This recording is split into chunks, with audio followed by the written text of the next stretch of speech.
Board of Directors meeting, February 27th, 2023. For those of you who are new to our meeting, and because we have not been in presence for a long time, we have a sign-up sheet over here for anybody that's at the meeting, not just people who wish to speak. People who wish to speak, there's comment forms. People have to sign up because we're required to ask you to please sign up and let us know who is here. So, it's actually done any time before you leave. So at Clackamas Fire, we're always here for you. We value our people and the people we serve. Our focus is establishing teams, trust, empowerment, accountability, mindset, and service. This is a call to order pursuant to ORS 192.610 to 192.690. Pursuant to ORS 192.650, the meeting is being recorded.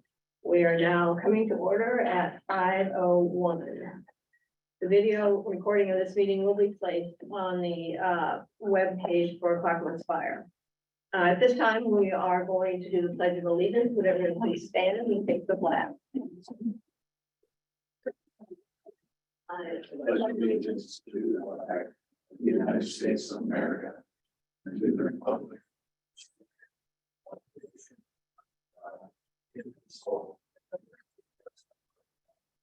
Thank you.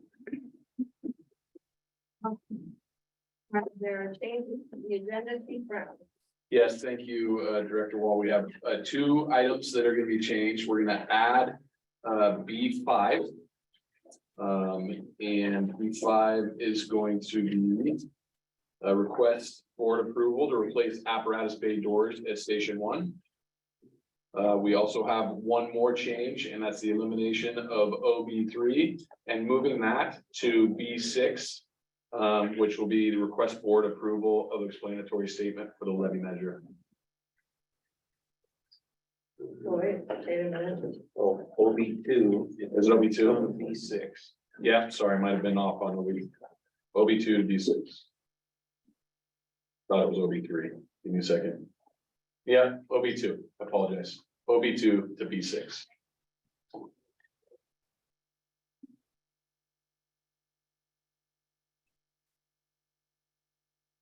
OB2. Levy measure explanatory statement will be moved to B6. B6 on already. Okay, all right, anything else? That is all the changes that I see. Okay. Thank you. Approval of the minutes of January 9, 2023 work session and the January 23, 2023 regular board meeting. Does any board member have changes or comments regarding either set of minutes? Hearing none, the minutes for both the work session on January 9, 2023 and the regular board meeting on January 23, 2023 stand approved as written. At this time, I will take public comment from citizens regarding district business. I have one comment form at this time. If there is anyone who is on the internet with us who did not have a chance to sign up prior to the meeting, who has now a public comment, please use the raise hand function at the bottom of your screen. If you're calling in, you can select *9 or *9 to indicate a raised hand and *6 to mute and unmute. So first up, comment form, John Hilton.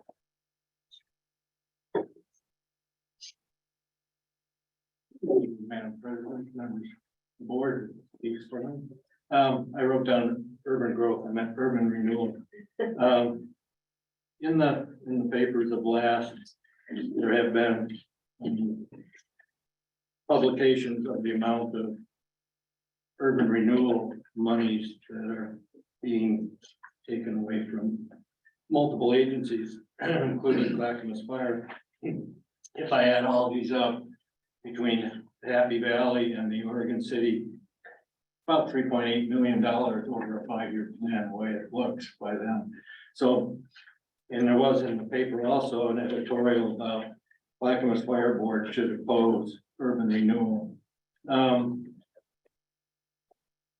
I've been coming to a lot of these meetings over many years. And I know there was a big thing with the Clackamas Town Center, and you did get money back from that. But then you had Milwaukee, and Milwaukee went through, I don't know how many millions of dollars that was over a period of time. And at the time, the comments were made, how do we provide service when we keep losing all this money? So I don't know what can be done, other than the fact, is there some way to get a friendly legislature or legislators to do some sort of an exemption for critical services? And I consider fire a critical service. When you have the park department, and you have some of these others, yeah, they don't want to lose money either, but it's still not a critical service, as I consider the fire department. The school system, I think I remember from comments way back when, if you take from the schools, that is spread across the entire state. It is not just the local school system that is affected by that, if I remember right. So I don't know where you're standing on the Oregon City and this Happy Valley plans that they have published, and so that was my concerns for today. And my name is John Kilstrom. I'm a citizen of Clackamas County and live in Gladstone. Thank you. Thank you, John. I will say urban renewal is always a hot topic with the board. It is a leader for sure. And unfortunately, it is a statewide rule, and it's not anything that we can directly affect. We have gone to the legislature in the past with just some minor successes. So it's always on our table and our radar, because when we could budget, I think we lose well over $1 million, and it's painful. So, thank you. Anybody have a comment or question for John? All right, anyone else? Comment? Anybody? Ariel? Any hands? Good night. All right, presentation of policy update, process manager Shelby Hopkins.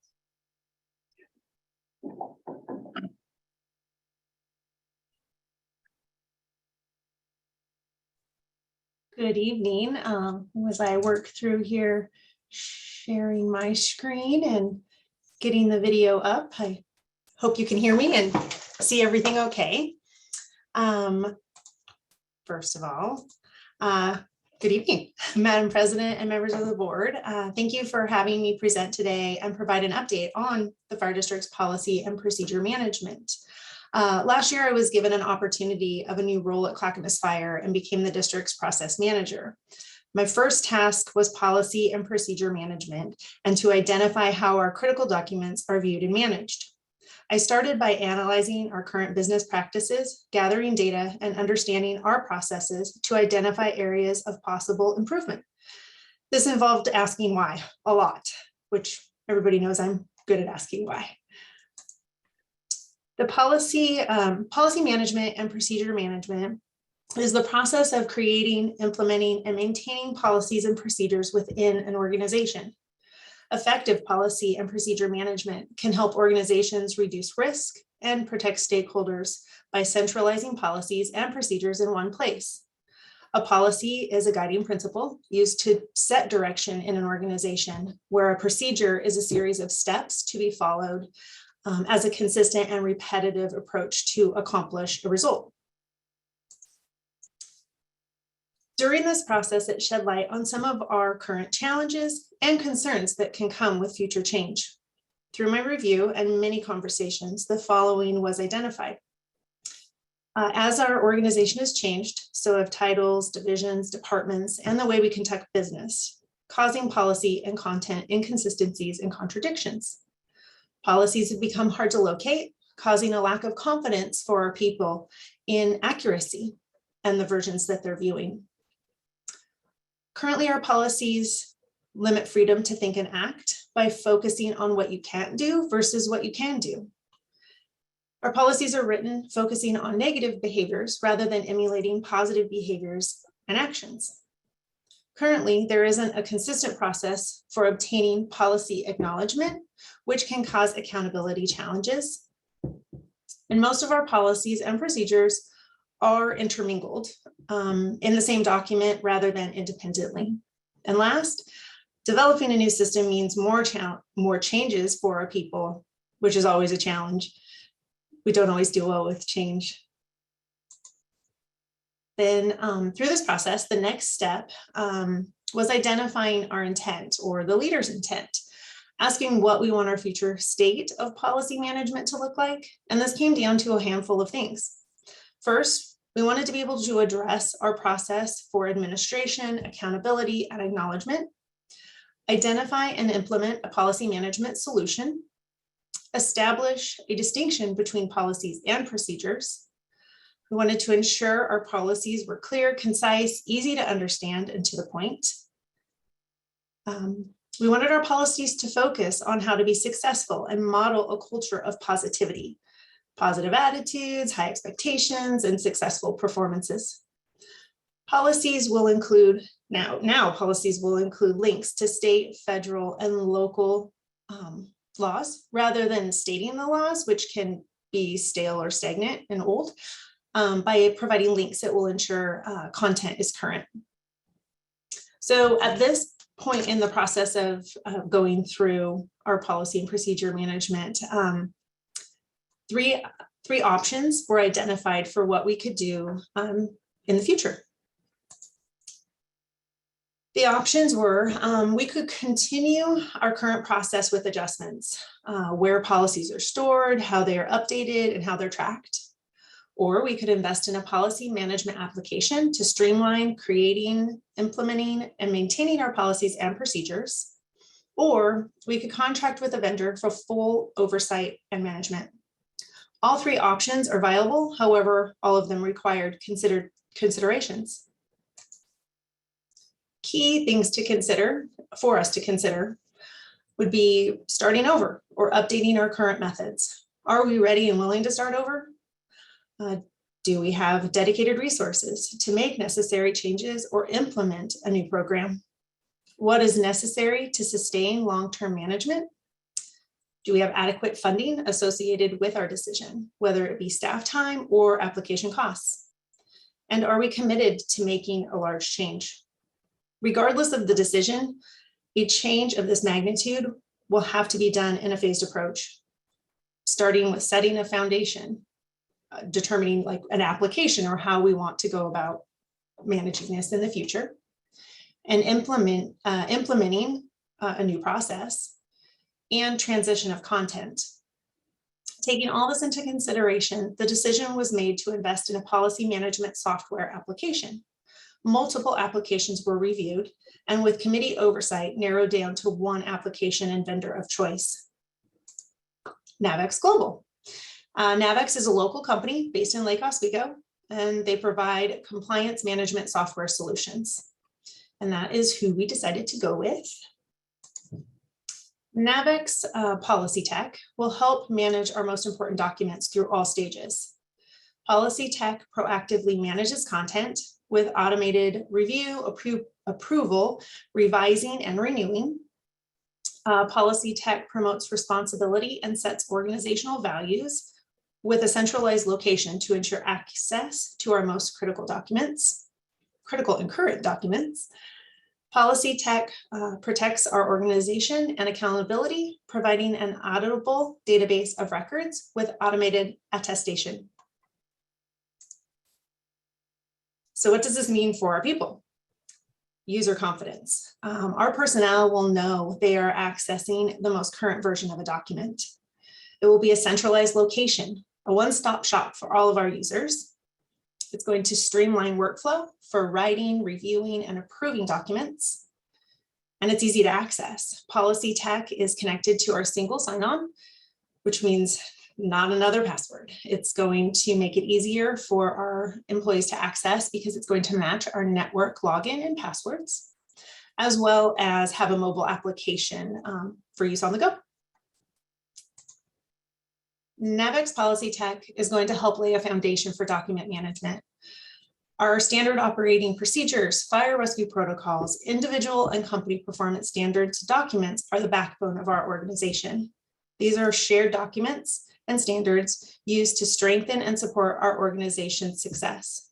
Having our critical documents in one place and a system to manage compliance with them will help accomplish our organization's strategic vision while protecting our people, reputation, and bottom line. And that is all I have tonight, unless there's any questions. I have a question, Shelby. You said that that NAVEX would set organizational values. It would seem to me we set our organizational values, not NAVEX. Yes, correct. Sorry. It's going to help maintain that is out there for everyone consistently. Even after we set them, it will just put them and present them in one location. And what process was followed in order to select NAVEX? Yes, we went through a couple of different phases through different groups, reviewing a couple of different applications.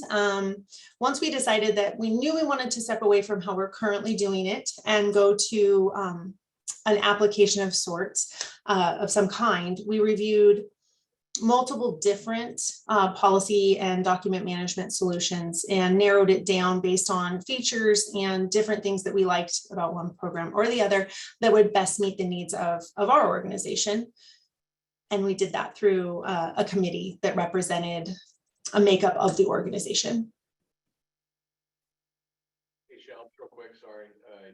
Another piece of this is that this was presented to the board's executive committee as well. Yes, thank you. Is this a rewrite of all the policies, or are we taking our policies and Little bit. into this? Great question.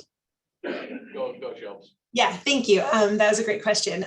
This is not a rewrite of all of our policies off the bat. We are implementing the program and putting our current policies into the application. And then with the use of the application, we're going to be able to put all of our policies through a right review and approval process set on a schedule.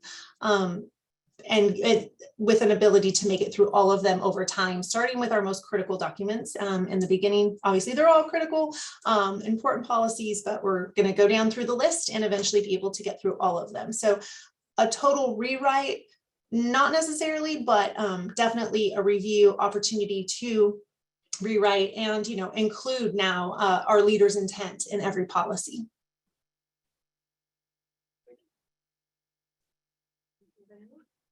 I hope that answered your question.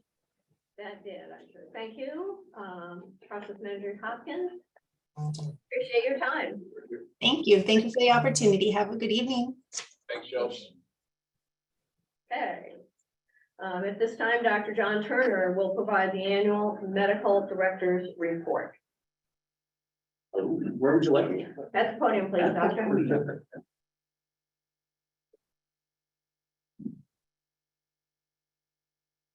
Ariel, do you drive? Yes. Next slide, please. This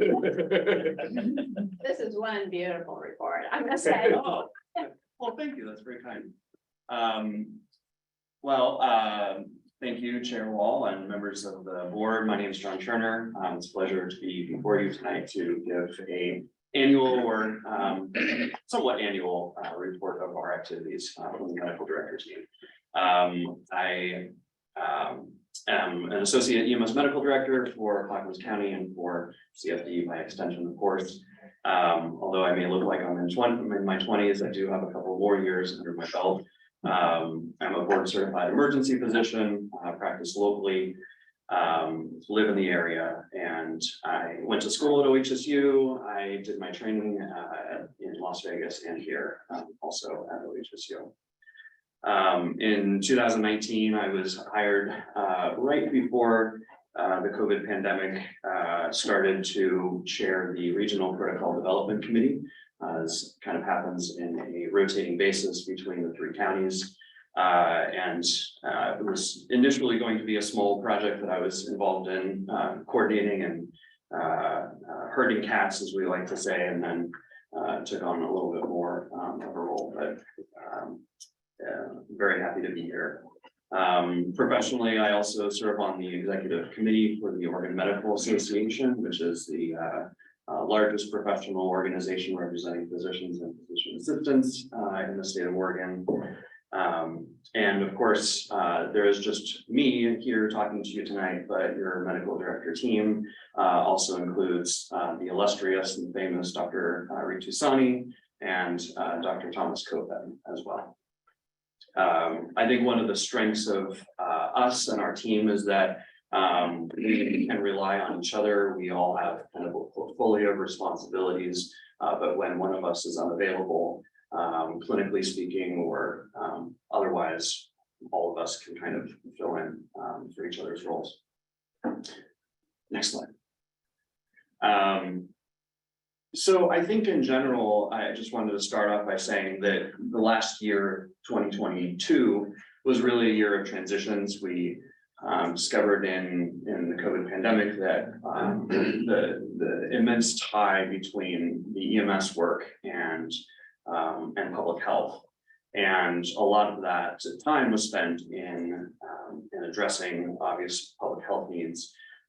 And in the last year, we've been able to steer some of our efforts, as the community has done, back to some of our bedrock initiatives and programs. And next slide. That includes some of the work that started during the pandemic and has been ongoing, which includes the involvement of a consultant that was brought in by the county through a public contracting initiative to bring in EMS experts and thought leaders through an organization called Cambridge Consulting to basically take a top to bottom look at our EMS system, analyzing all aspects of the delivery of EMS care as a part of an ongoing review of our EMS strategic plan, where we're working hand in hand with the EMS strategic plan task force. Of course, a part of that is work that goes part and parcel with the renewal of the ASA transport contract and transforming that from kind of a historic time-based metric contract to a more performance-based, based on metrics that actually matter as far as patient care and delivering good care to our citizens and our patients. And that work is ongoing and progressing with the county. And then from the county perspective, we're also, I mean, there's always more work to be done, and we need more help to do it. We used to just kind of have one person in the county in response to kind of managing everything. But now we have not only an EMS services manager, we have a team of medical directors. We have an EMS coordinator that's hopefully being hired kind of right as we speak. And our plan is to also hire a full-time data analyst to help us with all the work related to everything we do. As far as other things that we've been doing, we consistently provide education through a number of different ways. One of the big things we do is multi-agency training, which I'm sure you've heard about before. That's where we bring in agencies that obviously keep calls together, but it's important not only to, to train as you would do. And so bringing in agencies, including AMR and CFD and CANBE and SANDY, all together in real live training exercises that have high fidelity training scenarios. There's skills-based stations where we can rehearse, challenging scenarios that they might not have an opportunity to do on a regular basis, but are critical to maintain those skills. And of course, they get to spend time with us, right?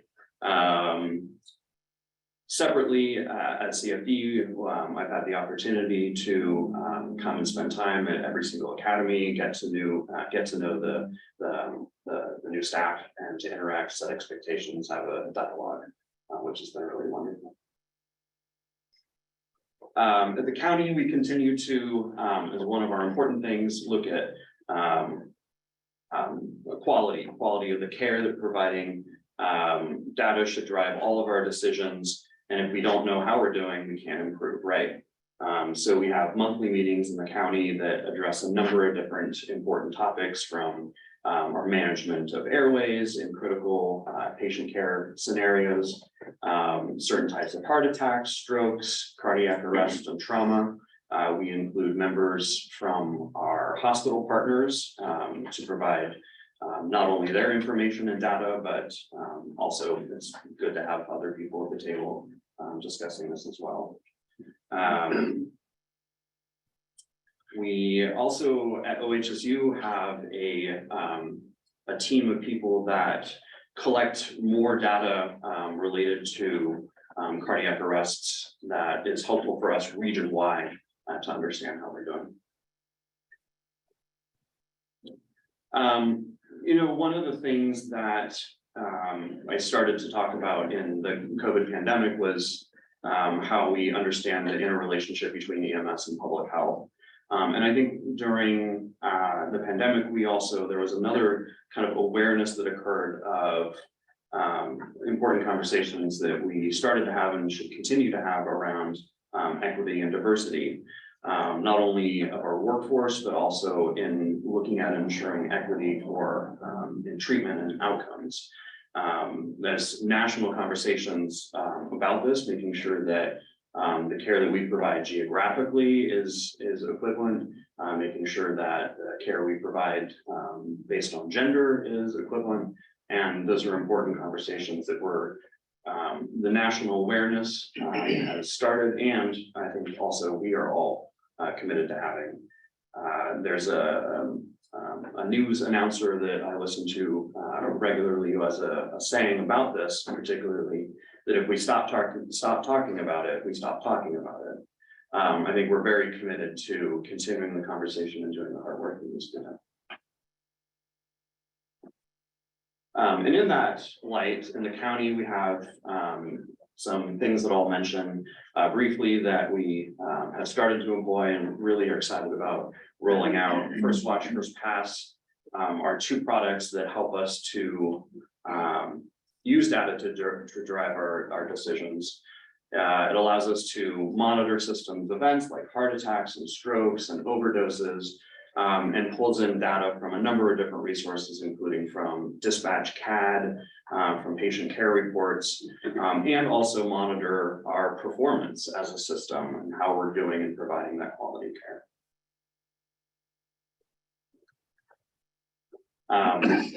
On the topic of continuing to improve how we deliver care, CFD has been a wonderful partner in the past and continues to be regionally as well in participating in research, which is important to improving our overall systems of care and how we provide care to patients. We were participants in a group called ROC, Resuscitation Outcome Consortium, which exists no longer, but I just wanted to highlight the big major research that was published out of that work. Nationwide journals, New England Journal, Resuscitation, the Journal of the American Association. These are all humongous landmark studies that we've had a part of in the past. And our prior participation continues to, these studies, the data collection finished years ago, but these are just some studies that have been published recently utilizing those data sets. So that work that's been done before continues to yield results. And I just wanted to highlight regionally some of the author names you may recognize. These are obvious big name people who are regionally involved in EMS who continue to publish on the national scale. Which is to say that our efforts continue. Although ROC finished, there's the new ROC, which is LIGHTS, the Linking Investigations in Trauma and Emergency Services. It's basically a reincarnation, a lot of large name research centers from around the country and even internationally in Canada are involved in a number of different projects, one of which locally, CFD and a number of other agencies are involved in. This is the PACT trial, and it basically is studying which airway management is potentially better in trauma. Very similar to a study that was done several years ago, looking at the same in cardiac arrest. And just as an example of participation in research locally enables us to do, Chief Huffman and Captain Colvin were able to go to Tampa just recently for the National Association of EMS Physicians annual conference, which was a several-day conference where we all kind of get together and discuss best practices, share experiences, and a part of the research consortium was able to bring some of our research partners all together to share that experience, which I think was very valuable and a good experience. This is my effort to remind everyone that while we participate in research and the emergency setting, these two trials and the next one I'll just mention very briefly in the next slide are what are called EFIC studies, or exemption from informed consent studies, which isn't to say that when we do research, we are not being ethical about it, which is to say that there is a separate process that is described and very heavily regulated by the federal government for research in these vulnerable patient populations. Specifically, research is reviewed by an institutional review board. There's community consultation that happens before research begins. Patients and families and next of kin have to be informed of the trial or that their loved one has been involved in research. And of course, they're given the opportunity to remove themselves from the study. And the other most recent study that we just started locally is called the PD-dose trial, or the pediatric dose optimization for seizures in EMS. All studies have to have some kind of, nice acronym so that we can all try to remember what that one is. This basically is, we haven't changed practice currently, but the point of the study is to see whether a age-based dosing scheme is any different in outcomes as compared to what we typically do as far as measuring or length-based scheme in determining dose. And we're currently doing research on that, and that'll be happening over the next couple of years. And if that is isn't enough work that we're currently doing, there's a couple of things that I think I would just briefly highlight. While we're using some of these products to accumulate data and to use it to drive our decisions, one piece that's unfortunately absent is what happens to the patient once they arrive at the hospital. There are some systems there where when there's data when you call from activation 911, we know what happens in the ambulance, and then we know what happens in the emergency department and all the way to hospital discharge, where there's a seamless collection of information that helps us to know how do we improve patient care. And we would like to get to that place, and we're working with our hospital partners to ensure that not only do we have that kind of information, but also most importantly, I would say, our providers have that kind of information as well. What happens to their patients once they arrive at the emergency department? We try to do that. We try on a case-by-case kind of basis to provide that critical feedback. But that would be tremendous improvement for our system. I think our community paramedicine program is fantastic, and there are a number of different ways to expand and improve that in the future, and kind of continuing that relationship with the public health department. And of course, I would be remiss to not mention the opiate pandemic, or other pandemic. And I think that there is a huge role for EMS and public health to be partners in that solution. So I thank you so very much for your time, and I thank you for your service to our community. Any questions for Dr. Turner? I have a couple. First of all, you medical people have a long way to go in the acronyms before you come near the fire service. So what is your general feeling or experience with our workforces, their level of training and the expertise in the EMS area? I mean, I think that education is ongoing.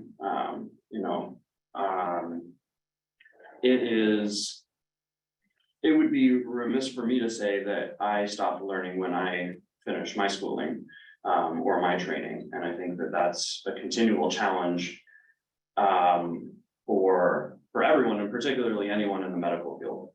Practices are continually changing. What we thought was best practices 20 years ago, we'd probably look back at some of those textbooks and say, oh my, what were we doing? I think that, optimizing education is,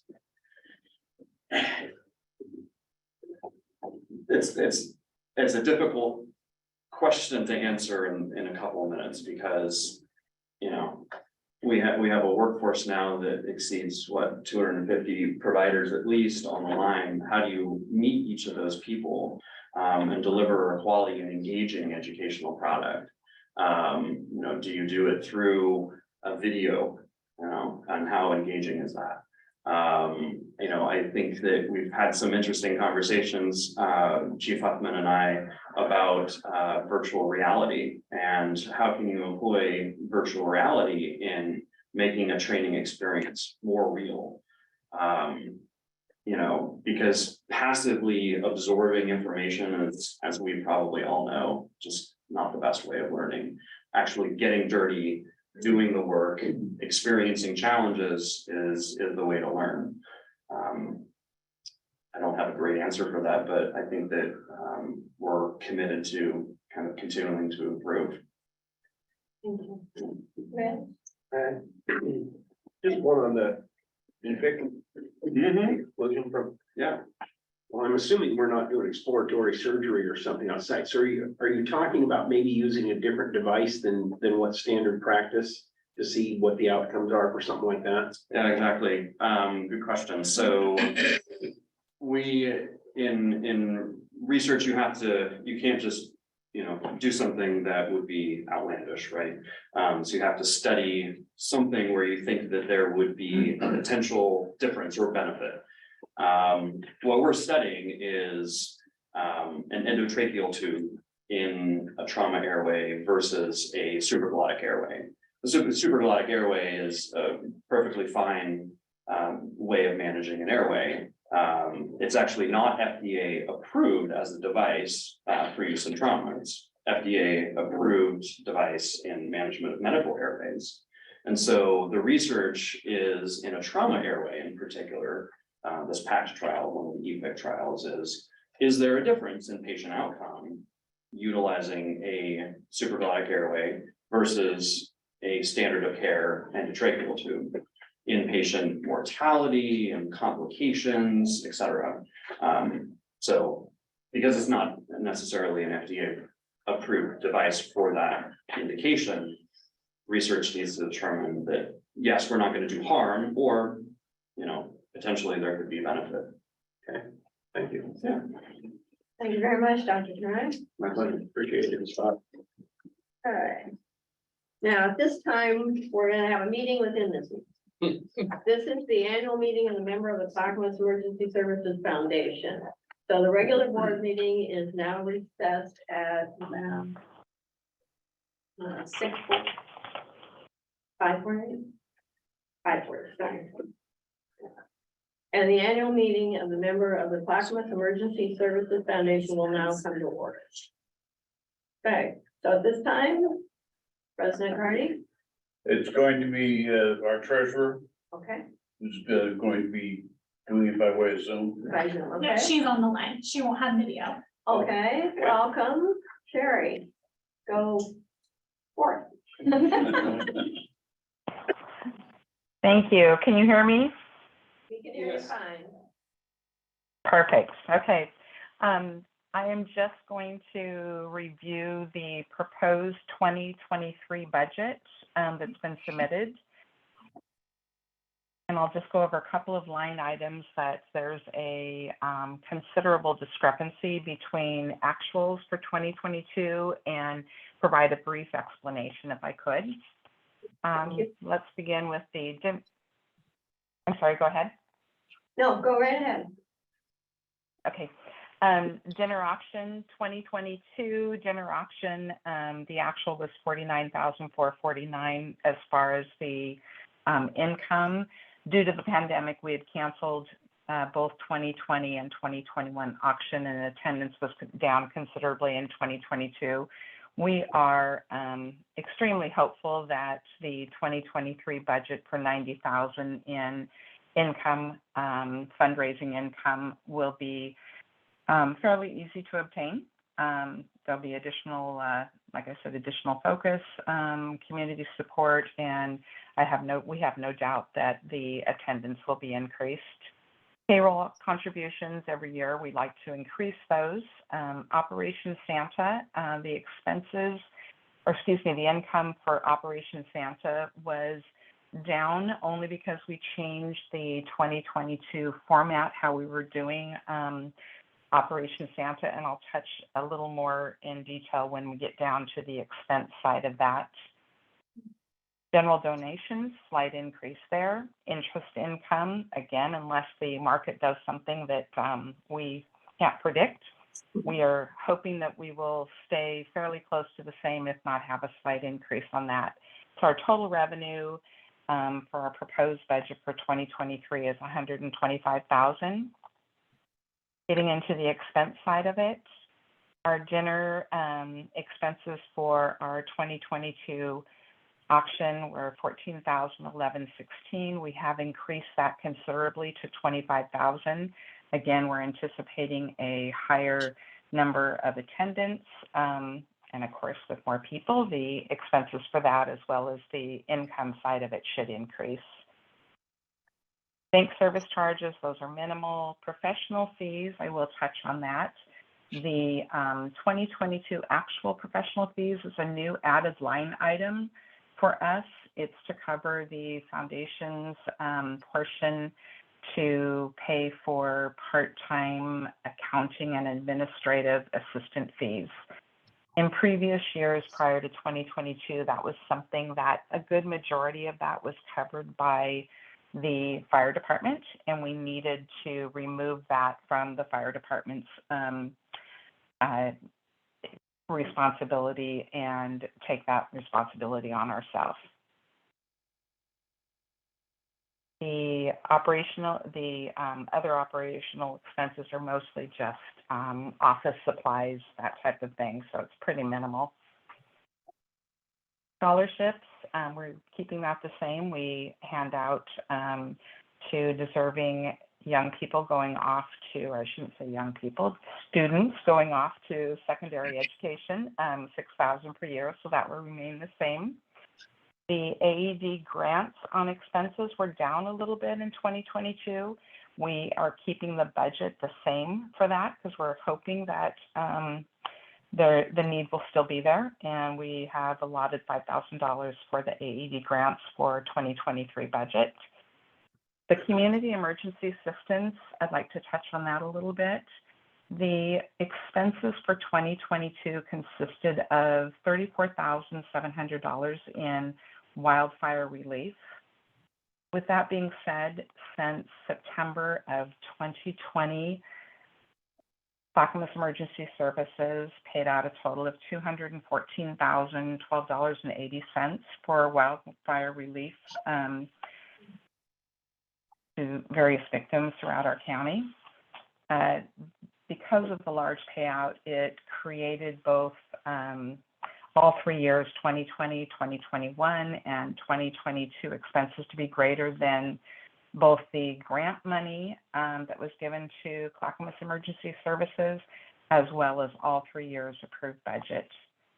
The approval for the request for the needed relief funds for these victims was presented to us from our past president, Kyle Gorman, and it was approved by the entire Board of Trustees. We also used funds that were in the community support portion for the wildfire victims. And so the 2023 proposed budget reflects a more typical budget with funds divided between the community emergency assistance as well as the community support. The Operation Santa, I'd like to touch on that one also. The expenses on that were only $4,238.31 for 2022.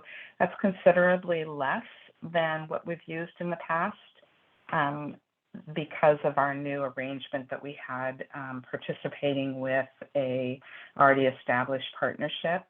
We want to go ahead and not only keep, but also increase what we've budgeted for in the past. So we've increased that to $8,000. The trustees wanted to not only go ahead and continue with the established partnerships that we have with other organizations, but also expand our service area. And the community medicine is a brand new line item for us. And that we've never budgeted for. And we have, after a presentation that was made, and Jerry, you're going to have to help me with the name of the person, but after the presentation that was made at our last trustee meeting, it was voted unanimously, of course, subject to approval by the fire board, to budget for $10,000 for 2023 budget. And Bringing our the total expenses. person that made the presentation was a paramedic by the name of Amy Jo Cook, who's renowned in this district, at least for the work that she does. I'm sorry, go ahead, Jerry. Our total expenses for our 2023 proposed budget is $121,135. Any questions, comments? Sherry, this is Thomas Joseph. Thank you for serving such a long time on the board. Appreciate your contribution. My question is, the community support last year it was budgeted for $5,500. Well, how do you anticipate $20,000 this year? Was there any? Good question. Thank you, Thomas. The community support, the actual was actually $5,500, only because we had we were kind of commingling, and I know that no board likes to hear that word, but because of the extended wildfire victims and the needs that we had in our community, both community support as well as community emergency assistance funds were used. $20,000 is $5,000 more than what we've budgeted for in the past for community support. And community support consists of Feed the Hungry, some of the other nonprofits that Clackamas Emergency Services supports in funding their causes that they need, the food pantries at some of the local schools, the Bloomin' Boutique, if anyone's familiar with that. And I mean, the list could go on. Unfortunately, I don't have the information directly in front of me on all the different organizations that we've supported in the past in the community support, but that is certainly something that we have done longstanding with the board, and hope to continue to support those areas. Thank you, Sherry. I understand. That's why I wanted to give a very clearer picture of Yeah, I community appreciate. support rather than just for Yes. fire. Correct? Community support as opposed to emergency. I'm sorry, I Or- didn't hear that question. Is that what you said, Thomas? If I may say something here, Sherry, to the board.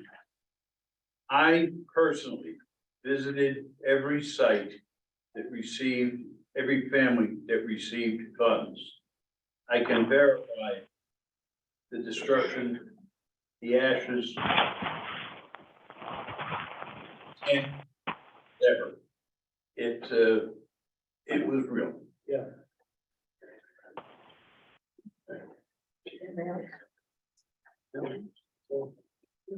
Hi Sherry, this is Jim Searing. Thank you for the report. Hello. A couple of us have mentioned a few times over the years that I remember, every year when we get presented this is a profit and loss statement, more or less, but we're never shown a balance sheet.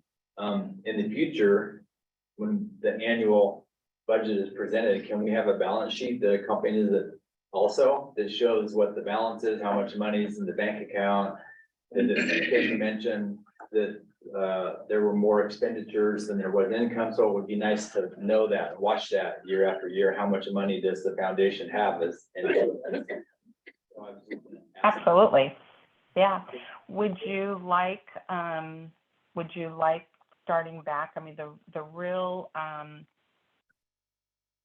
atypical year started, of course, with the fire in September of 2020. Would you like that information going retro back to that, or just going forward?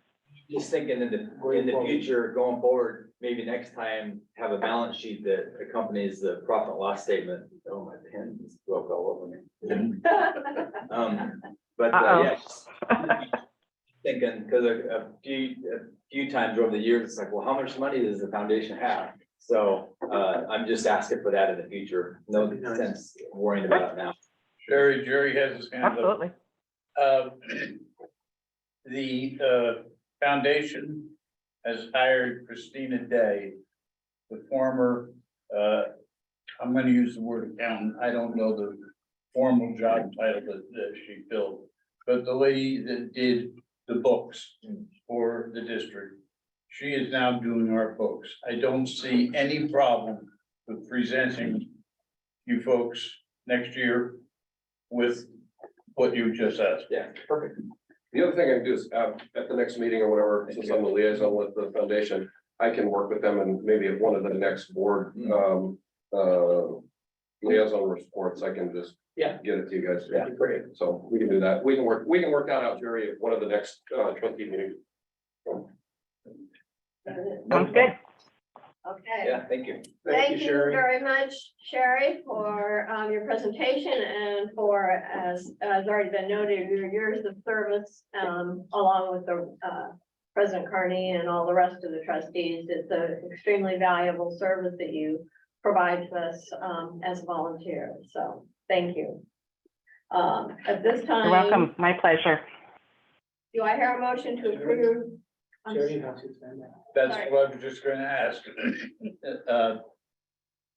Is the budget approved? Not yet. And can we begin to spend money again? Don't you dare. So, do I hear a motion to approve the proposed 2023 operating budget for the Clackamas Emergency Services Foundation? So moved. Is there a second? Then moved and seconded. Ariel, will you please call the roll? Jim? What did you say, Jim? Yes. Yep. Thomas? I'm worried about Yes. my- Marilyn? Yes, Chris? Yes. Jay? Yes. it's now approved. Thank you. Spend money. Jim, the balance is just counted out. Good, spend. Okay. Annual meeting of the member of the Clackamas Emergency Services Foundation is now adjourned at 5:55. The regular board meeting is reconvened at 5:55. So at this time, we will now conduct civil service commissioner interviews. Each candidate will be asked 4 questions and be allotted 5 minutes total for their responses. The first candidate interviewed by the board is John King.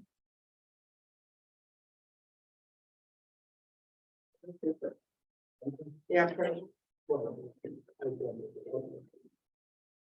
Hi, John. Well, first of all, thank you for stepping up to volunteer. Would you introduce yourself? My name is John Kilstrom, citizen of Clackamas County, live in Gladstone, Oregon.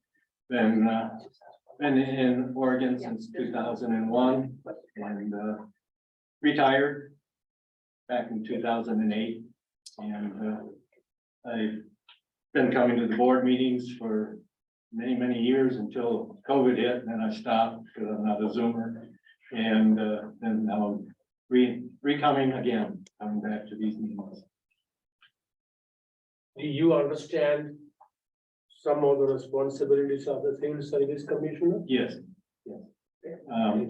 It's kind of an interface between the management and the workforce and the public as to determining promotions, hiring, any other actions that are part of the workforce. And then using the civil service rules to maintain those policies and procedures with consistency. So, you only asked for- Yeah. Chris. Yeah, and I think you just answered the second question. I think so too. So Jim. Oh, sorry, it's my fault. No, you're fine. John just did a complete answer of everything you asked him and he got to go into the whole thing. So yeah, you did 1 and 2 with one shot. Nicely done. Jim. John, what experience, skills, and abilities do you have that will support your role as a commissioner?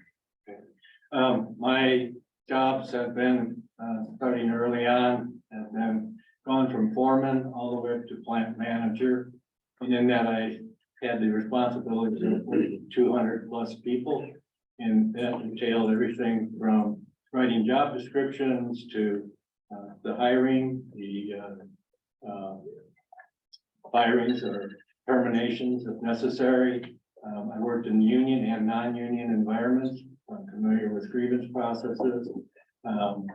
And anything else that went through personnel issues, trying to maintain consistency in the systems and that, everybody was treated as fairly as possible and that, make sure that if there was some, problems that had showed up, that see what past practices have been. Was there something in past practice that changed a policy that had to go back and review that and make sure that we were being as equitable as possible. John, anything else you'd like to add to your interview?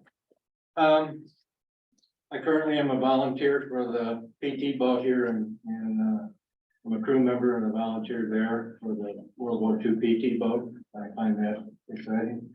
I would consider myself a fire buff. I've been involved with the fire service in some manner since I was about 18 years old. So just have always followed it, enjoy it, and I just come here to find out what's happening and raise issues if I see something that kind of intrigues me. And just like I say, retired and try to keep busy as I possibly can, and look forward to being part of the commission.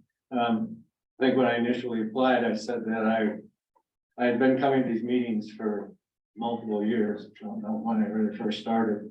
But I was an inactive participant. I was here and I participated in meetings, but that was it. I didn't do anything past that. So I felt that it's time for me to step forward and say, is there something more I can do for the Clackamas Fire District? And so that's why I put my name in as a potential for the Civil Service Commission. Thank you. Thank you very much, John. Thanks, John. Thank you for your time. The second candidate is Jeff Davis.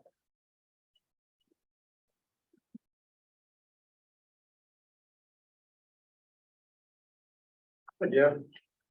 Oh, Chris. Hi, ready to go? Whatever you say, Jay. Okay. Please tell us a little bit about yourself and what your interest is in the Civil Service Commission. My name is Jeffrey Davis. I've been living in Clackamas County in Oak Grove area since 1975, so it's about 50 years. I've worked here in the Portland metropolitan area ever since then. I'm the president of Systems Design Consultants. It's a MEP firm. We design buildings. I've actually done about 15 fire stations. So I'm aware of what goes into them and what and how people utilize them. I've been on this a commissioner for the civil service for the last 8 years. And my term ended, and I decided I'd like to do at least one more term. As the president had said that I hate to throw away 8 years of learning all the abbreviations. First started trying to figure out what everything meant.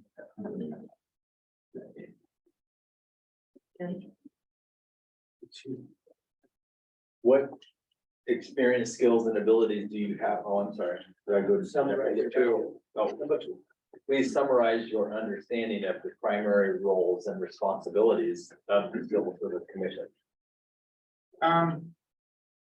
Well, being on the commission for the last 8 years, we've had lots of different types of as the gentleman before me, we review all the job descriptions. We try to ask the right questions on, we review the changes from the previous job descriptions to the new ones, how they apply with the civil service rules. Lately, it's been trying to redo the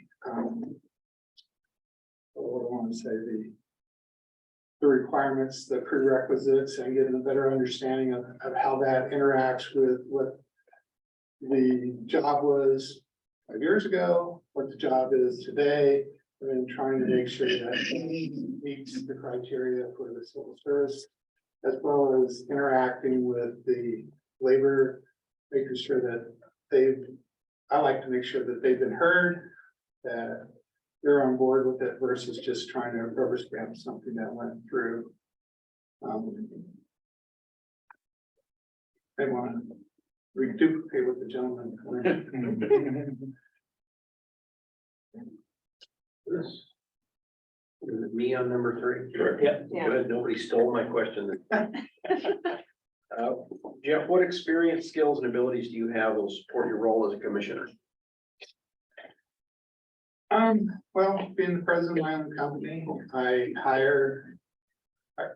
write, job descriptions, I fire people, I lay people off. When I was younger, before I was a union member of the grocery union for several years. While going to school, I'm non-union, right? We don't have a union for engineers, so I have a good understanding of how we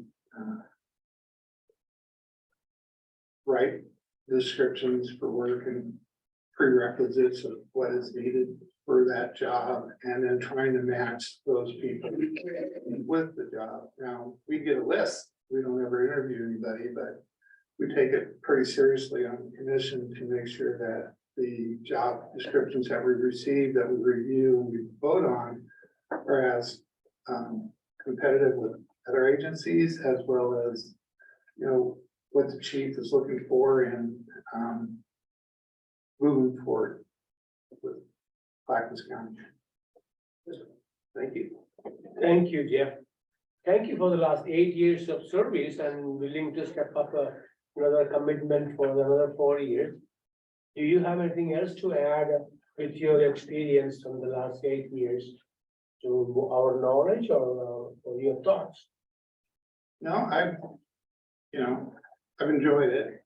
I spent 5 years on the budget committee for Oak Grove Water District until they merged and my services weren't long needed.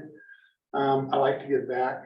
I've sat on the board of directors for a nonprofit out of New York for 8 years, and when that ended, I was looking for another avenue to spend my time. I think the next 4 years will probably be the last, as I'll be retiring at that point. May not be looking for something to do, but before I was on the civil service board, I ran for a board position with the Clackamas County, and I didn't get it. Came in second, but it's still encouraging. And I may run for a position if it opens up on your board to try to continue what I've learned through the civil service time, as well as working closely with the chief and how he's moving things forward. I just enjoyed it. If not, then I'll just look for another way to give into the county. I'd really like the county to have a lighting ordinance, and they don't. So since I'm a lighting expert, I'll probably keep moving that direction. I appreciate your time. Thank you very much. Thank you. Thank you. Final candidate. On Zoom? She actually had to leave the Zoom. She wasn't able to stay for the whole meeting, so she won't. So we are done. Yes. Okay. So the board will now discuss these interviews. So the two candidates in the room, would you please go to the lobby and close the door behind you? And no peeking. No listening at the door. Would it be okay if I just left? Yeah. Certainly. Yes, that's fine. Well, no, I mean, if I won, then you'll let me know. Sure. Thank you, Jeff. Thank you, Good Jeff. night. Okay. Well, no one's listening at the keyhole, so. Well, what do you have to say? We have I think- two viable candidates. We can only pick one. You nominate one of them, you can't. Yeah, you can only. Oh, one by one? There's only one open. It's like Oh, one it's only of- one open. I thought you said there were three No, No. candidates, but only one open. Yeah, it gets worse. Oh, okay. Now I have to think. You never escape for this. huh? Don't make it sound like it's the first time you've ever tried it. Oh, sure. To me, it's a difficult decision. You have John, who is very active, involved, been here at meetings for years, like he mentioned. He mentioned a lot of those key words: grievance, familiarity, treated fairly, past practice, equitable. All those are great words to be a civil service commissioner. Jeff, committed for 8 years, wants to do one more term. He's served. He mentioned labor needs to be heard. He doesn't rubber stamp things. Those are also great things, qualities. So at this point, I don't know. I'm willing to hear what you guys say. Our current liaison, Chris, what do you have to say? Well, it's one of those things in this when I just was at a board meeting last week and they had 3 openings on the budget committee and they had 3 people apply. So it was kind of dispense with all the formalities, you're in. It's a difficult but nice situation to have multiple people apply for something like this, because a lot of times you're dragging people, kicking and screaming to volunteer. John obviously has a lot of knowledge and background with the fire department. He's been here, well, when I started coming to meetings, John was already here. Jeff has been on that board for 8 years. He's knowledgeable. He's thoughtful. You know, and in my 1 month on the Civil Service Commission, there's a lot to learn. So I'm terribly torn on this one, as much as, you know, I like to get people involved that haven't been involved before, because they may not raise their hand the next time, grab them while you can. But then you also, do you want to lose 8 years of experience on something as important as the Civil Service Commission? Jay, or really, we're new to the civil service, no? Never did civil service. I appreciate the fact that John's stepping out, kind of outside of himself, trying to do something that he's never done. Yeah, he's been coming to the meetings for as long as I can remember. So, as long as I've been on the board. So, I think that's awesome that he wants to get involved in his community and specifically our community. So, but yeah, I agree with you guys, boy, tough decision, because losing 8 years of experience, but then, John might be able to bring some more, different aspect to something different. And I don't know what that would be, but fresh ideas can be good. So there's an opportunity there. So, You know, in the past, what we have done, this is my opinion, is that Jeff has 8 years and is willing to step up for another 4. Let's use that experience going forward, and there will be other opportunities, and when we call John, let him know that we would like to keep him on the list, and we'll consider him for any other position that comes up. So I recommend to keep Jeff for another 4 years. Can we ask the chief examiner, what has Mr. Davis's attendance been? I mean, you only meet 4 times a year. Has he been active? I guess to me, that's maybe important to know. He wasn't at the last one, but that was excused, but he's been at the previous, Okay, by Zoom or in person. okay. So we tried to fill the chief examiner position a year or so ago with somebody who was not an employee of the district, and we were unable to do so, so it defaulted to this theater. So maybe that's an opportunity for someone, if either of them is qualified, and I don't know, to be the chief examiner if we so decided. I'm in agreement with everyone. This is a very difficult decision because it is an important position. It's a catch-22 in essence for us, because you want to entice new people to apply and do it, but then if you always keep with the person that already had the office, why did you bother to advertise to get more people? So, but in this case, I would agree with Thomas that this is. Well, what is the qualification for a chief examiner? With the experience he has, John could be considered if he qualifies. Can He could apply, yes. So you could consider and discuss about that. You know, does he meet the qualification? Does he have and is he willing to? If that's the case, he can make use of that talent available. But that's a whole different process, a whole different. kind of- Yeah. whole But different- again, We can't give it. No, we are not giving to him. Yeah. I'm just potentially, what we are saying is when we call him, we are telling him, we have not selected you now, but there are other opportunities we would like to consider. And then he can maybe a little later or sometime meet up with him and talk to him about it. So we won't lose him. He has been a very good supporter of the district over the years. Ever since I was on the board, he has been attending the board meetings, except the COVID time. well, then what are we thinking? Thinking, keep it a list. And we're thinking, I think we're all kind of leaning into Jeff a little bit. Yeah. But keep, John on the list in case there's a vacancy that pops up over the next If you could. period of time, Yeah. that it's. That has been the practice. Yeah, that's we have his done. spot. Which happens often, somewhat Yeah. mid-term. but Yeah. I agree with Thomas too on that. Okay, Okay, well, the matter's not before us for vote right now. Right. That's the next Yeah. instance, but if Yeah. we finish discussion, we can invite the candidates back. Okay. Are we agreeing? Okay, please somebody. Sure. Okay, does anybody else want to break before we start the business action item?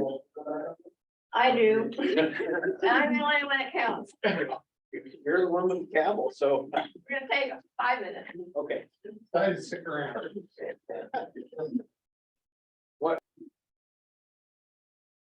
Okay, now we're moving on to the action required for this section.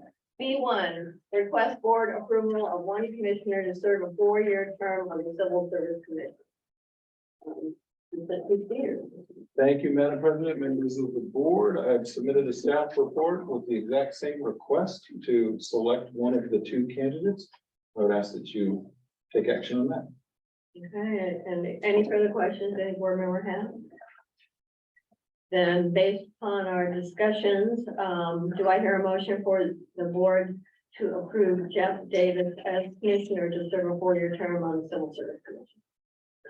So moved. I'll second. Moved and seconded. Ariel, please call the roll.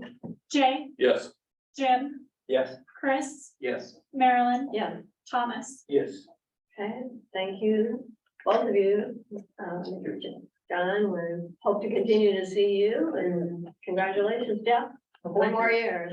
All right. Item B2, request board approval of Sandy Fire IGA. This is the chief writing. I think that should be. My apologies, I forgot. I took all of them. Thank you, Madam President, members of the board. Are you gonna make another demand like you just did a few minutes ago? Perhaps. Writing it down, you're in trouble. You never liked. First, I wanted to recognize the chiefs from Sandy that are here tonight, and Phil Schneider and Jason McKinnon. Thank you for being here. I did submit a staff report, and hopefully you've been informed all along these last couple of years or so. And just as a recap, we entered into an IGA in early 2020 to provide certain services, and then that led to the cooperative services study that was done. And both agencies participated in that, and from that, the recommendation was to do a full contract for service. So we quickly went to work going through that. It's been through both agencies legal, and it's in the packet, and hopefully you've had a chance to reread through that and we've sent the drafts along the way. So what I'm asking, or what we are asking and recommending, is that you authorize the fire chief to enter into that agreement to start July 1 of 2023 for a period of 7 years. Just comments. As one of the members on the interagency committee, we've met with Sandy a lot over all of these years. They've been a great partner, in my opinion. It reminds me a lot of the Boring relationship and the collaboration that went on. Sandy's paid and contributed via the IGA, which allowed Station 18 to be staffed. Clearly, the communities are better because of that. That Paul, the recent fire that BC McCullough, who happens to be here tonight, great write-up. I enjoyed reading that. Your first day, first fire commanding, good job. And then DC Mulek passed that on to us with your comment. So perfect example. It happened right at an opportune time where the Eagle Creek engine and the Sandy engine rescued 2 people because they were there and because it worked out. Clearly, to me, this contract results in better service for Sandy and Eagle Creek, especially with the additional crew, the 12-hour peak activity unit. It'll be even better than it even is now. The study said, this is what we should do. Sandy's board voted, majority, this is what we should do. So clearly, to me, I fully support this, and I'll be voting yes. Yeah, as a member of the IGA committee, and I support for the contract. I would echo what Jim said. I live out in that area, and I've had last couple of weeks since the Evans Street fire.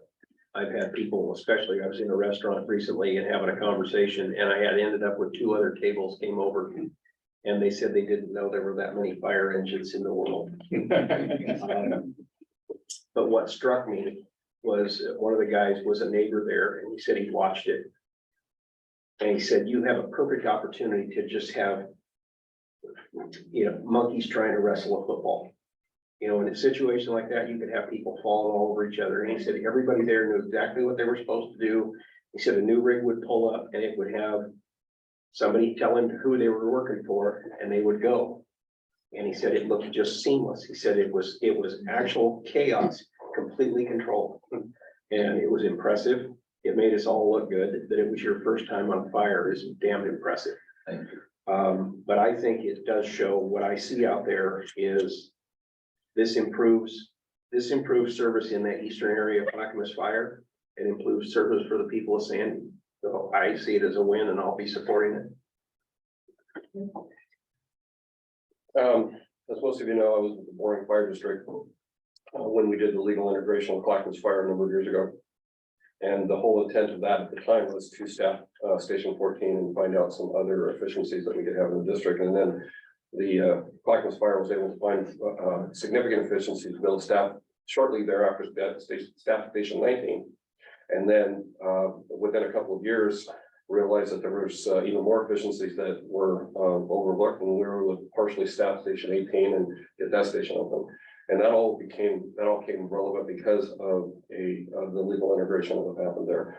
And I believe that moving forward with Sandy, if history repeats itself, we will also find efficiencies with this relationship to be able to further assist the citizens of Sandy, and also the citizen and the Sandy Fire Department assisting us in the eastern part of our district as well, because it just happened that way with Station 18, and it came together so wonderfully in that community as well. So I'll be supporting it as well, because I just the history of these legal integrations have been so mutually beneficial for the citizens of all the communities involved. So. Okay. One of the things the fire chief said he likes about our board is that we all bring it into perspective, and mine is different than everyone else's. What a surprise. I will say up front, unqualifiedly, I would have voted to renew the contract that Sandy just terminated.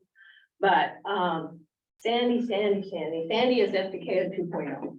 And it's not something that I think is of economic interest to our constituents. Sandy's levy is $2, or their permanent rate is $2.1775 versus ours, which is $2.4012. Plus, we pay for bonds, which is at least a dime. And if the levy passes, it'll be 52 cents more, meaning our taxpayers may pay, if the levy passes, over $3 a thousand if they're the same services, because that's what it says in the contract, the same services. The lucky people in Sandy are going to pay $2.1774. I can't straight face that. That's just not right. In addition, Sandy, city of Sandy, city of the fire district can't help it, has this urban renewal district to which the fire district lost $250,000 last year. In addition, they have a $4 million PERS unfunded liability, which we will then inherit essentially.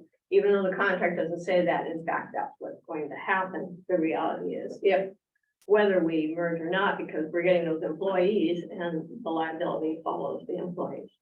So I can't straight face this one in these economic times, in particular for us to subsidize Sandy. I am sure that they're getting superior service. No doubt about it. But Sandy had it, in my opinion, within their power to go out and get their own levy if they don't have enough money to staff their stations, which apparently they don't. But they elected not to do that. They elected to ask us to serve them instead, putting our taxpayers on the hook for that service cost. And so that's why I am going to be voting against it. So, does it, any other questions? Okay, do I hear a motion for the board to approve authorizing the fire chief to sign the full operational contract for services for Sandy Fire District number 72? So moved. Second. Been moved and seconded. Ariel, please call the roll. Thomas, Yes. Marilyn, No. Chris, Yes. Jim, Yes. Jay. Yes. Okay. C3, request board approval of fuel vendor contract, fleet services manager, and bill bid. Thank you, Madam President. Members of the board, esteemed colleagues. Chief Peters. He's not your colleague. He's not considered colleague. Happy to be here with you all tonight in person. I am here to discuss the proposal in your board packet, but I wanted to give a little bit of historic information. I'm not reinventing the wheel here.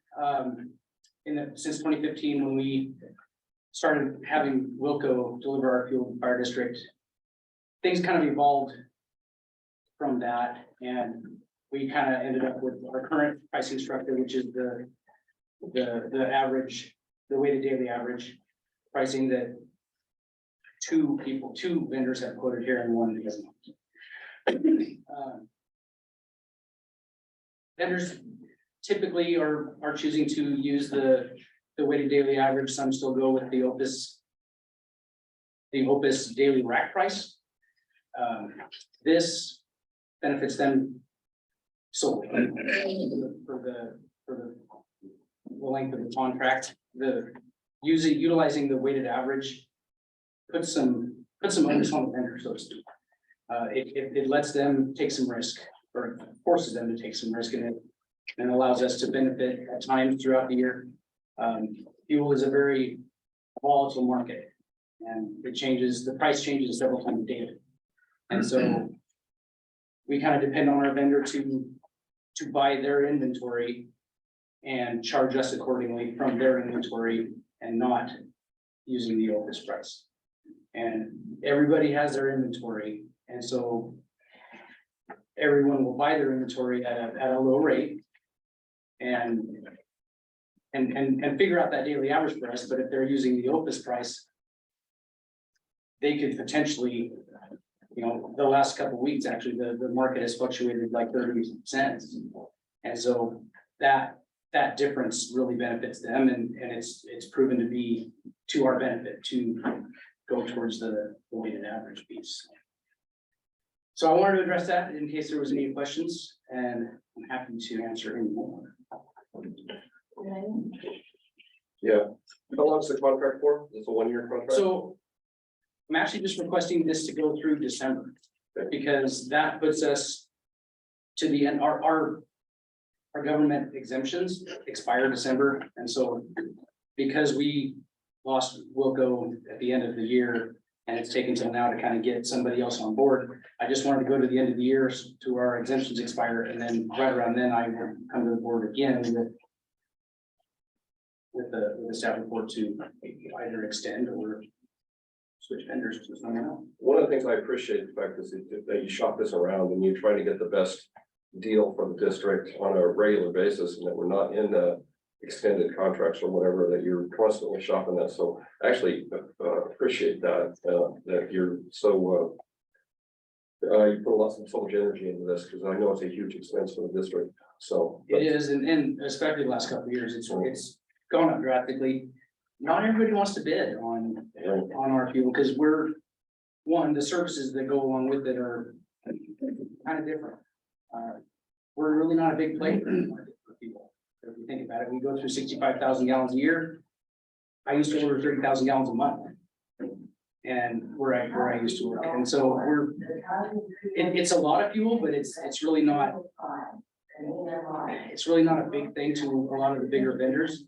And you really want someone that gives you a good price, but also can provide those services, because that's something that I really lean on for is the services, and somebody that understands what I consider a low fuel tank, which is like 50%.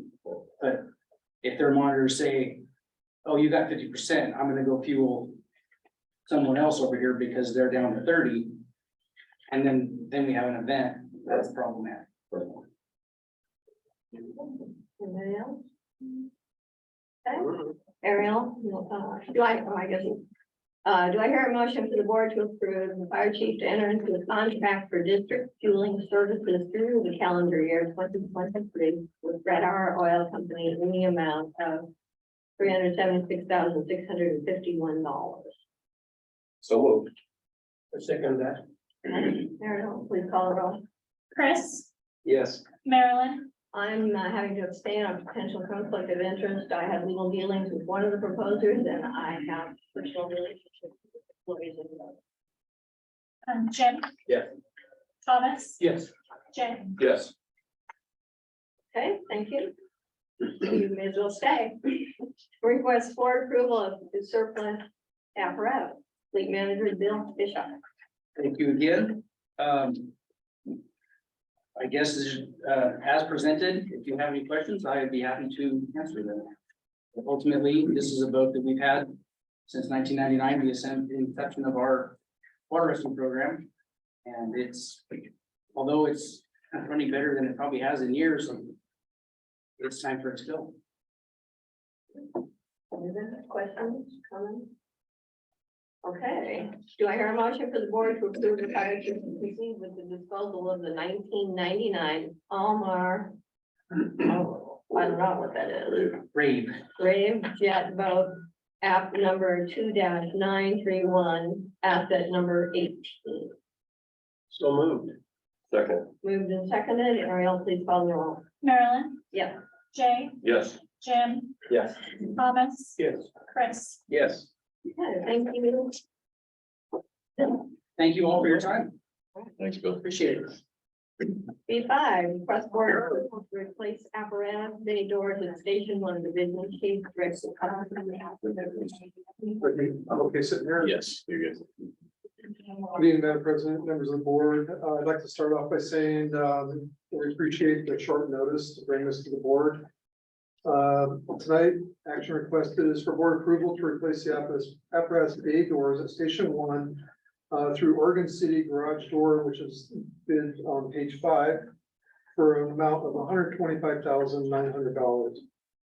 A little background is that the current condition of bay doors at Station 1 has resulted in poor performance, including low opening times that impact response and poor security during closing times.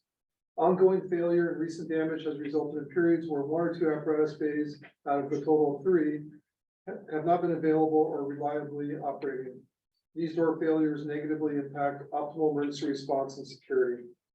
Door replacement was planned to be presented to the board at the March meeting, but this urgent request is due to recent damage.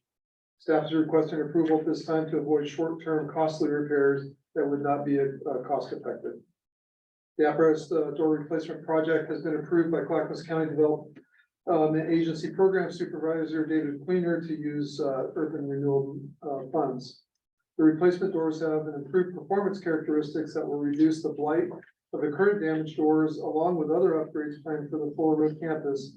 These new doors will refresh the appearance of the complex and demonstrate proper upkeep to local residents and businesses. Purchasing policy states board approvals required for purchases over $50,000 and attached are 3 replacement bids with an updated discussion email to explain some of the delays in getting bids or bid updates. That is on page 3. The cost for this request will be fully funded through the urban renewal funds dedicated to the Clackamas Town Center. I'm available to answer questions now and give you an update on those funds too, if needed. Any questions? I have a couple questions, Chief. What's the warranty on these doors? I'm sorry, I don't have that information, but I will get that for you. I didn't look at that part of it. And what is the timing of the delivery time? How long? They did say they could deliver these and I don't have the exact timeline, but they said they're in stock. But one of the issues we've had is that in the supply chain is getting materials. Okay, thank you. Anything else? Yeah, we did say that these are gonna be available to use some of the urban renewal funds. That's correct.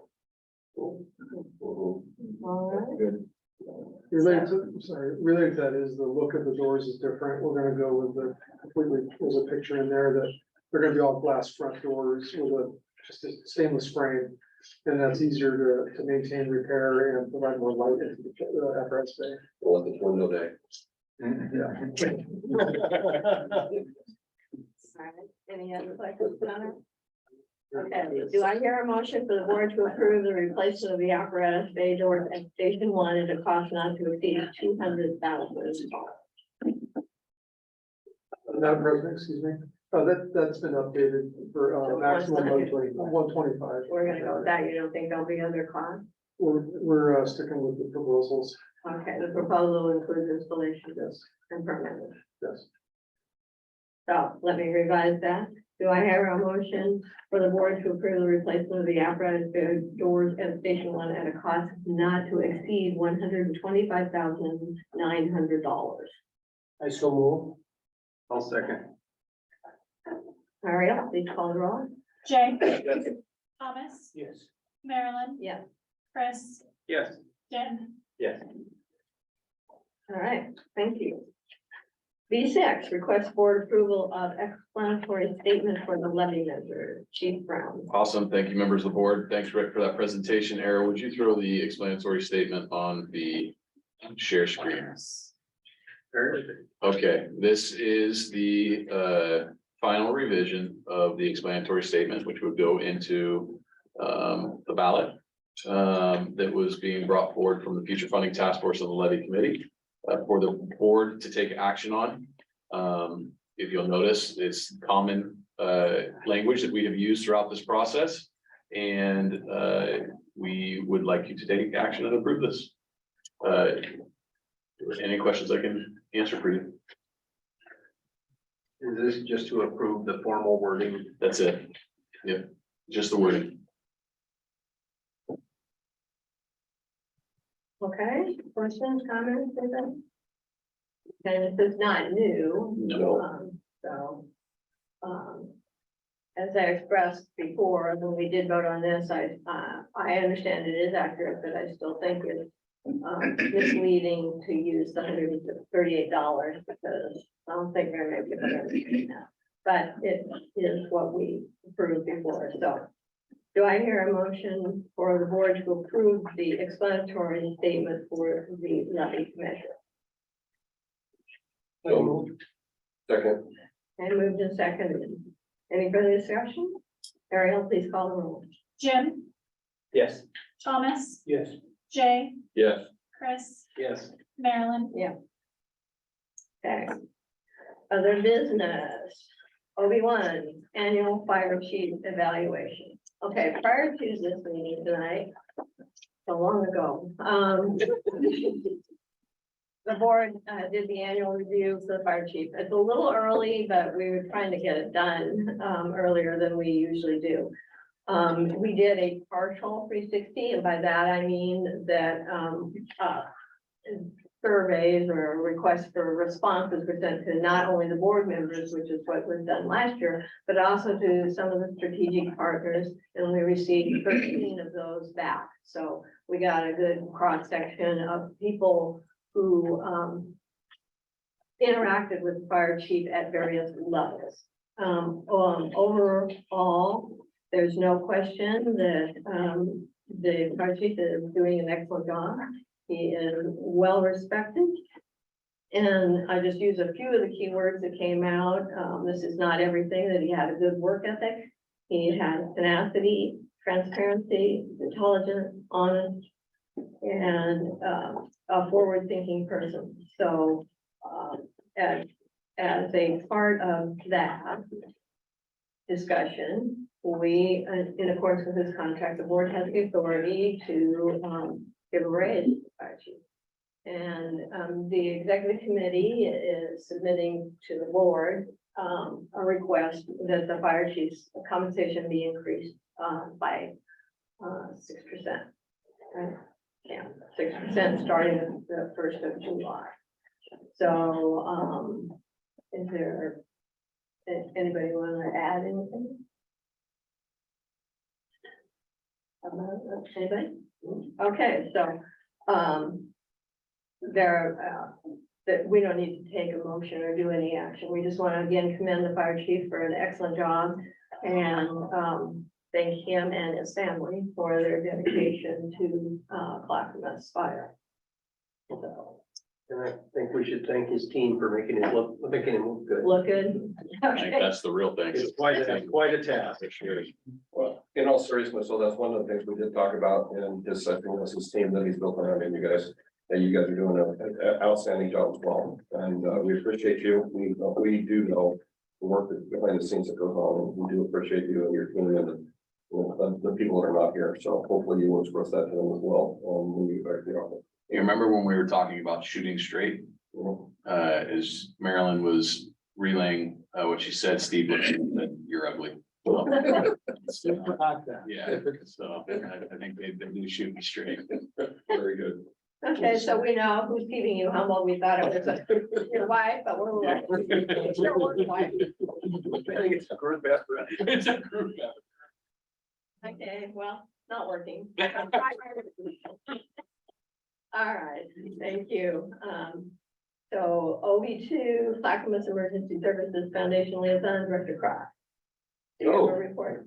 Actually, no, I don't. Okay, I'm not sure where I'm on there. no foundation update then. No, not this one, but I just did talk to Jerry and I will have that, Jim, I will have that financial report for you at the board meeting next month. And it will be available. Okay, I'll get it. OB3, board information updates and comments. Any board member have anything that they'd like to share at this time? We had an IGA meeting with a Happy Valley last week. And it's been a long time since we had them, and we had a very positive comments from the city. We are trying to reach out to all the cities to get a sense or get a pulse of their feeling about the levy.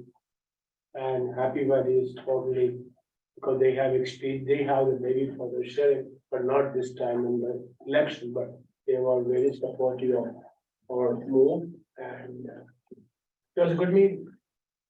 Jim, you wanna- Yeah, it was a good meeting. Happy Valley has now 5 of our stations in the city limits, and the mayor mentioned he's very supportive and will support the levy.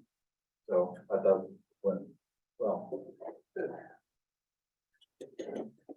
For other updates, that's what I was going. Yeah, go ahead. Last month. Actually, I guess it was last month. Gresham Fire Emergency Services, my previous employer, suffered a line of duty death. That was a very traumatic experience for the people, for the city of Gresham, the Gresham Fire Emergency Services. Not only for the people that are currently working there that experienced that, but also for the people that have retired as well, because we all knew Brandon well. Obviously, the people that work for Gresham, City of Gresham Fire Department know that I'm a board director here. And several of them reached out to me to let me know that the response from Clackamas Fire District and Clackamas County Sheriff's Office was absolutely outstanding. I don't know if you're aware, but many of the firefighters, as part of the tradition of the fire service, is that we do not leave a firefighter alone after their death. And several of the firefighters went down. Several firefighters went down to the medical examiner's office and stayed there until he was moved to the mortuary. Service, and Clackamas Fire sent a rehab unit down there because they were down there 24/7 outside in the cold. And Clackamas Fire sent a rehab unit down there to for the people from Clackamas or from Gresham Fire and other firefighters from Portland that did funeral watch. And then I don't even know all of the things that Clackamas Fire and Clackamas County Sheriff's Office did for the firefighters in the coastal city of Gresham. I know that the list is long. It was not unnoticed. The local, I don't tell local 1062 and couldn't say enough. And it's very appreciated personally. It's very appreciated. Many of you in this room were at Brandon's funeral. I appreciate that as well. It didn't go unnoticed as well. Can't say thank you enough. And of course, as from the people I talked to from the city, from the fire department, they thank you as well. And they wanted me to tell you that. And obviously any deputies, because as you guys know, I know several of the deputies that work for Clackamas County as well. I'm also trying to tell them that their actions of just driving up to the medical examiner's office and handing them their business card saying anything you need, just call me. And they had dozens of Clackamas County deputies to do that as well. So anyway, heartfelt thank you. for everything that you did that I know about, and obviously I don't know about, but Chief, I don't know if you want to chime in on any of that, but. No, Jay, I think you hit it well. I could have been prouder for the response of our people. It sucks when we lose one of our own. It's something that you don't ever want to experience as a fire chief, as a family member. And it was almost instantaneous that I was getting texts from the local, getting texts from their department, and the support, and they felt that support. Talking to, I'm just proud of our people, and it's sad, but you know, it's sometimes through tragedy. There's a lot of bonds that form. And was Andrew in here? Yeah.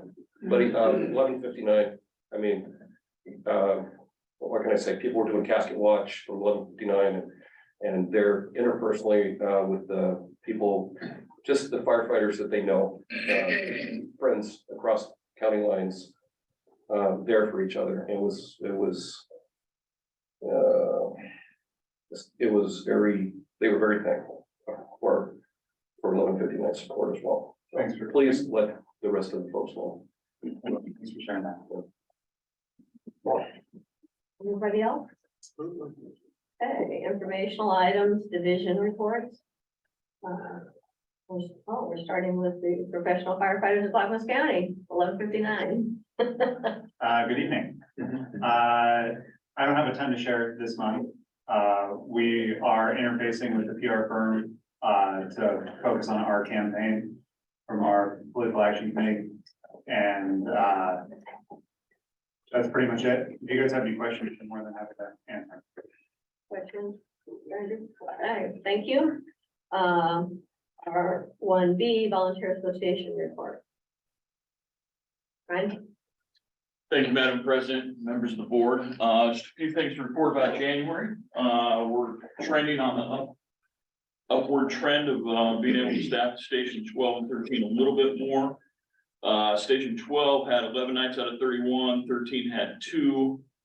Station 21 had a total of 15 evenings covered, some split between at-home response support people and some on-duty shift people.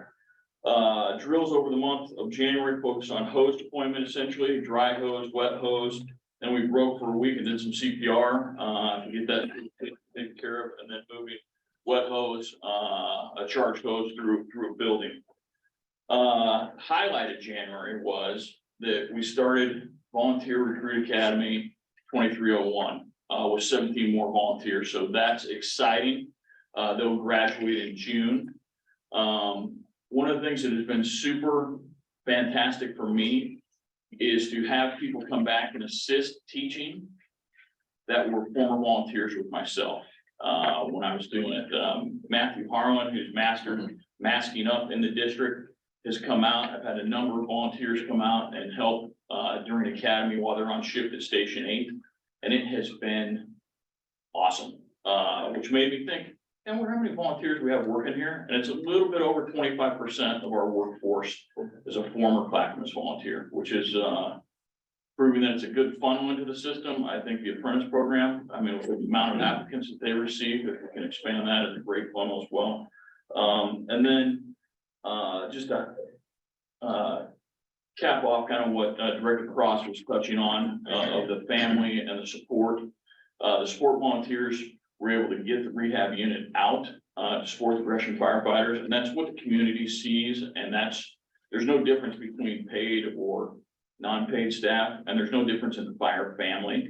And I thought it was great that they were able to put that together at the last minute and support that effort there. So other than that, one other thing, former volunteer, Tyler Hill, he and I used to volunteer at Station 18 together. He was part of that rescue out in Sandy, career opportunity. And what an awesome thing for him to be back in a station that used to be all volunteer, is now staffed 24/7. And he was able to participate in rescuing those people out of that house. So just a great time. you have any questions? Yeah, I got a question for you. You say 25% came through the volunteers? Yeah. How many Clackamas fire folks came through the Gresham Fire Cadet Program? Well, there's probably a fair amount. I don't track that, but there is something that we noticed in interviews, direct across that a lot of people have come through because they started as explorers or came out of the Gresham Cadet Program and then became volunteers for us. And so inspiring younger people that this is a viable opportunity for them to have a career is something that we need to get back to. And I've been charged with that task, is how do we inspire that generation that hasn't graduated that, hey, this is a possibility for you. And that this is an avenue for you to come into a dream job. Thank you. All right. Thank you. President Carney?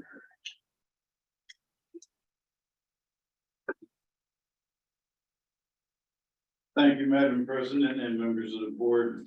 First, not a report, but kind of an explanation. You're going to hear my phone occasionally go off during meetings. It controls my hearing aids. I can't have one without the other. I apologize for it. I had the volume down to its lowest level, but I can't stop fires from happening. The other thing, it was a rather quiet month for the association. We agreed to fund the hotel rooms for the members of 1159 who are going to the stair fund. I think that the amount was somewhere in the vicinity of $650. I don't know where they're going to be staying, but I'd love to know. Honestly, that is all that we did. Just shelled out some money. You have any questions? I'll be happy to answer them. You just described my entire fatherhood. You just described my entire fatherhood. All I do is shell out money. Well, thank you very much for your time. Thank you, President. All right, board members, you've seen the correspondence, informational items, any comments you want to make on any of those? Okay, the next board of directors meeting will be on Monday, March 20th, 2023 at 5 p.m. here in this building. This meeting is hybrid, with the public invited to attend either by remote video conferencing or here at this station. At this time, the regular board of directors meeting is being recessed at 56 p.m. If you wish to attend in person after the executive session, then please take your way to the lobby while the executive session is conducted. At this time, we will have an executive session, which is called to order under ORS 192.660 sub 27B, ORS 192.660 sub 27F, and ORS 192.660 sub 2 sub I, to discuss complaints against an employee, review and evaluate employee performance and information that is exempt from disclosure by law. So we are now recessed. Okay, the regular board of directors meeting will now reconvene at 9:39 p.m. In executive decision session, no decisions or actions were made regarding complaints against an employee, the review and evaluation of employee performance, or the information that is exempt from disclosure by law. Are there any other matters to come before the board meeting at this time? No. That better be the answer. The regular board of directors meeting is now adjourned at 9:40. 9:40. It's 39 and a half.